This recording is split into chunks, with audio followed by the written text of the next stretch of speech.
முடிப்போம். கொஞ்சம் ஸ்லோவா சொல்லுங்க, ட்ராப் ஆவியாவே கேக்குது. ஓகே புள்ள, ஸ்லோவா சொல்றேன். திருப்பி இன்னொரு தடவை டெஃபினிஷன் சொல்லிடுறேன். ஒரு பொருளானது தன் உடலுக்கு வெளியே உள்ள அச்சுப்பற்று. ஒரு பொருளானது தன் உடலுக்கு வெளியே உள்ள அச்சுப்பற்று சுழல்தல் வட்ட இயக்கம் எனப்படும். சுழல்தல் வட்ட இயக்கம் எனப்படும். சரியா புள்ள? அதான் வட்ட இயக்கத்துக்குரிய டெபினிஷன். புள்ள இங்கிலீஷ் மீடியம் எம்சிக்யூ கலெக்ஷன் அனுப்பி வைக்கிறேன் நான் சொல்லி இந்த அனுப்பலன்னு சொல்லி மெசேஜ் பண்ணிருந்தோம். எனக்கும் மறந்துச்சு, நான் நேத்து அனுப்பி வச்சிருக்கேன் சார். உங்களுக்கு கிடைச்சி நினைக்கிறேன். ஓகே, தலைப்பு போடுங்க புள்ள. கோண இடப்பெயர்ச்சி. இப்ப நான் உங்களுக்கு சொன்னேன் எப்படின்னு சொன்னா, இந்த வட்ட இயக்கம் சுழற்சி இயக்கம்ன்ற பாடம் எப்படி புள்ள? வட்ட இயக்கம் சுழற்சி இயக்கம்ன்ற பாடம் நான் இதுக்கு முன்னுக்கு படிச்ச மெக்கானிக்ஸ். நான் நோட்டு திருப்பி சொல்ல சொல்றீங்களா, தலைப்பு திருப்பி சொல்ல சொல்றீங்களா? தலைப்பு நான் சொல்றேன் திருப்பி. தலைப்பு கோண இடப்பெயர்ச்சி அடுத்த பார்க்க போறோம்.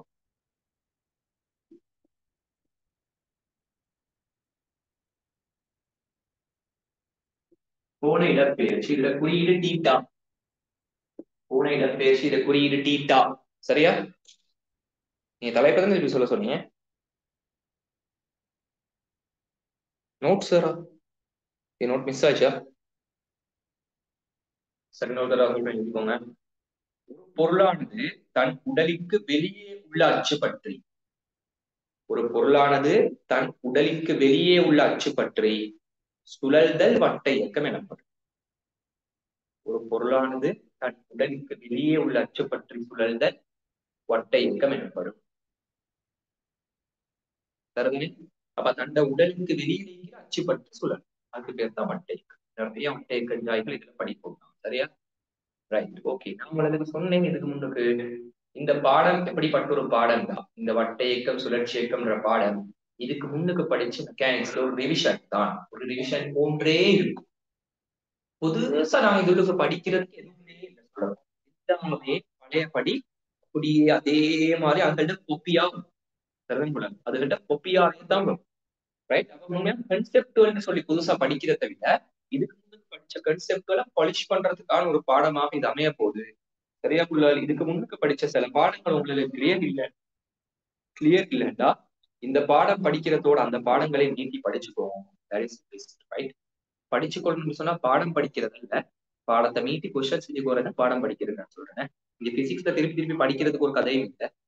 ரைட்? நோட் ஒழுங்கு எழுதி திருப்பி பாடமாக்கிக்கிற கதை பிசிக்ஸ்ல இல்லை. சரியா? ஒரு தடவை படிச்சீங்கன்னா அதுல கொஸ்டின்ஸை தேடி பார்த்து செய்யணும். அப்படித்தான் பாடத்தை நாம அண்டர்ஸ்டாண்ட். ஓகே தானே? ரைட். சரி, தலைப்பு கோண இடப்பெயர்ச்சி.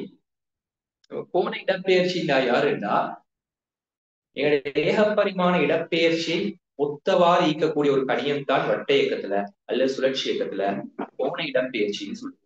அப்ப கோண இடப்பெயர்ச்சின்ற வேறொன்றும் இல்ல, எங்கட துணிக்கை பயணித்த கோணம். துணிக்கை பயணித்த கோணம், அதைத்தான் நாங்க கோண இடப்பெயர்ச்சின்னு சொல்றோம். எழுதிக்கோங்க புள்ளகள். வட்ட இயக்கத்தில் உள்ள பொருள் ஒன்றானது வட்ட இயக்கத்தில் உள்ள பொருள் ஒன்றானது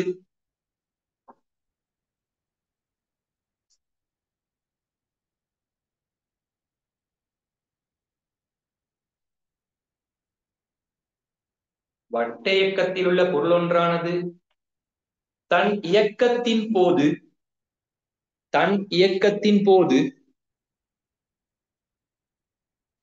அது நகர்ந்த கோணம்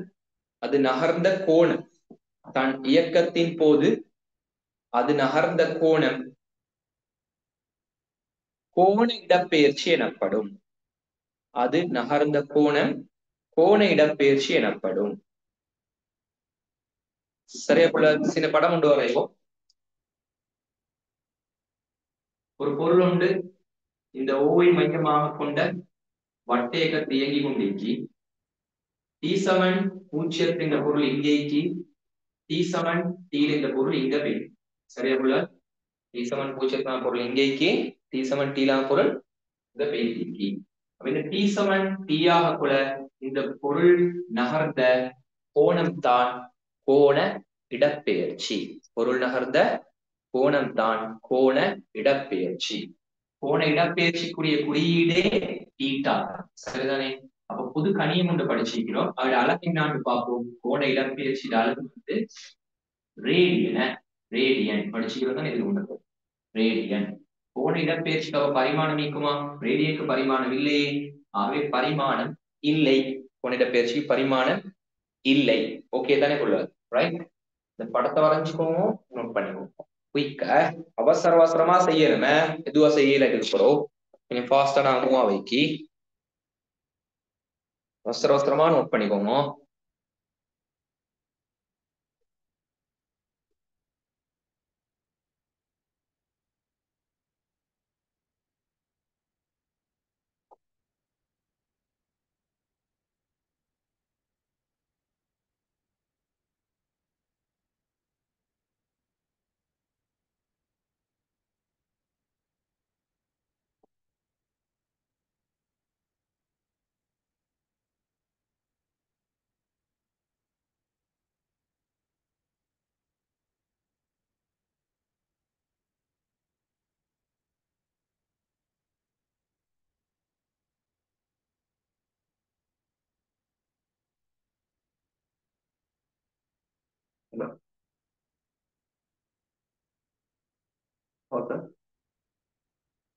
யூடியூப்ல போகுது போகுது அப்படின்னு அது பேசி மலோடாய் கொண்டு சைன் பண்ண சொல்லுது.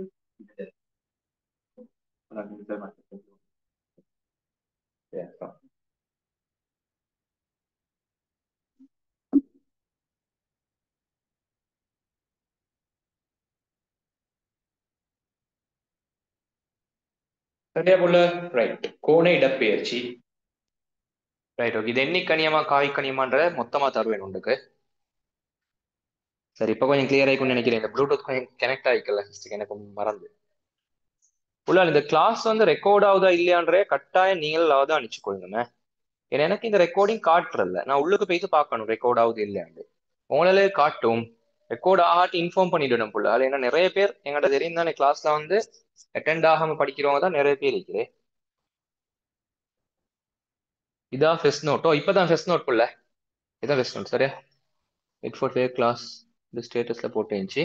ஸோ மெசேஜ் பார்த்து படல. இன்றைக்கு 8:45 இல்லை, இன்றைக்கு வந்து நேரத்தோட கிளாஸே எங்கட தெரியும் தானே அவங்களுக்கு. டைம் டேபிள் படி தான் நடக்குமே, மாறி நடக்காது. இந்த என்னது இந்த இது புள்ள யாரு நதா நதா வட்டையக்கம்னா என்னன்ற டெபினிஷன் கொடுத்தேன், வீடியோ பார்த்து எழுதிக்கோங்க. வட்டையக்கம் தான் ஒரு பொருள் வந்து தண்ட உடலுக்கு வெளியில இருக்கிற ஒரு அச்சு பற்றி சுழல்தல், அதான் வட்டையக்கன்று சொல்றோம். அடுத்தது கோண இடப்பெயர்ச்சி. கோண இடப்பெயர்ச்சின்னா ஏகப்பரிமாண இடப்பெயர்ச்சி ஒத்த ஒரு கணியன் தான் எங்கட வட்டையக்கத்துல வர கோண இடப்பெயர்ச்சி. அதாவது ஒரு பொருள் வந்து நகர்ந்த கோணத்தை தான் கோண இடப்பெயர்ச்சின்னு சொல்றோம். இவ்வளவுதான் கொடுத்த நோட், வீடியோ பார்த்து எழுதிக்கோங்க. ரைட், தலைப்பொண்டு போடுங்க. கோண வேகம்.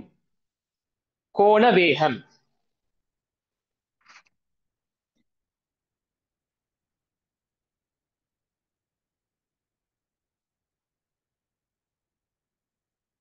கோண வேகம். கோண வேகத்துக்கு நான் குறிக்கிற குறியீடு புள்ளகள் ஒமேகா. இந்த குறியீடு பேர் வந்து ஒமேகா. கோண வேகத்துக்குரிய குறியீடு ஒமேகா. சரியா? கோண வேகத்துக்குரிய குறியீடு ஒமேகா, டபிள்யூ ஈக்கும். சரியா? யார் சரியா சொல்லுங்க பாப்போம். கோண வேகத்துக்குரிய டெபினிஷன் அப்ப உங்களோட வேகத்துக்குரிய டெபினிஷன் அப்படியே மாத்தி சொல்ல வேண்டியது தான் கோண வேகத்துக்குரிய டெபினிஷனா? சொல்லுங்க பாப்போம் யாரு சரி. நீங்களே இதை பத்தி பேசல, இந்த பாடம் ரிவிஷன் மாதிரி தான் இருக்கும். கோண வேகத்துக்குரிய டெபினிஷன் ரைட். ஓகே, அது சரி. ஒரு செகண்டில் பயணித்த கோண இடப்பெயர்ச்சி, அது சரி. ஆனால் அழகா டெபினிஷனா மாத்தி சொல்லுவோம். எப்படி சொல்லுவோம் நாங்க? கோண இடப்பெயர்ச்சி மாற்ற வீதம்னு சொல்லுவோம். ஏன்னா எழுதிக்கோங்க புள்ளகள். கோண இடப்பெயர்ச்சி மாற்ற வீதமானது கோண வேகம் எனப்படும். கோண இடப்பெயர்ச்சி மாற்ற வீதமானது கோண வேகம் எனப்படும். கோண இடப்பெயர்ச்சி மாற்ற வீதமானது கோண வேகம் எனப்படும்.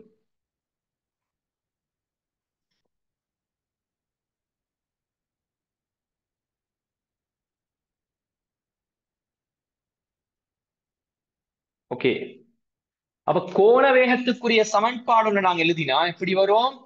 கோண வேகம் சமன் எழுதி முடியுமா? யார் சொல்லுங்க பார்ப்போம். கோண வேகம் சமன்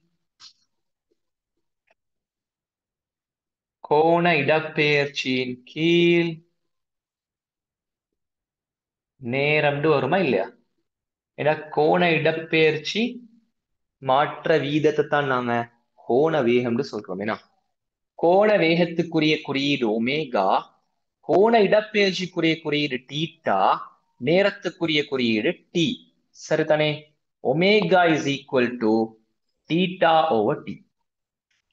ஸ்டாண்டர்ட் ஈக்குவேஷன். சரியா? இதுல இந்த ஒமேகாட அலகு எழுதி கொள்வோம். ஒமேகாட அலகு ரேடியன் செகண்ட் மைனஸ் ஒன். இது ரேடியனே, கீழே செகண்டே, செகண்ட் மைனஸ் ஒன். ஒமேகாட பரிமாணம் என்ன?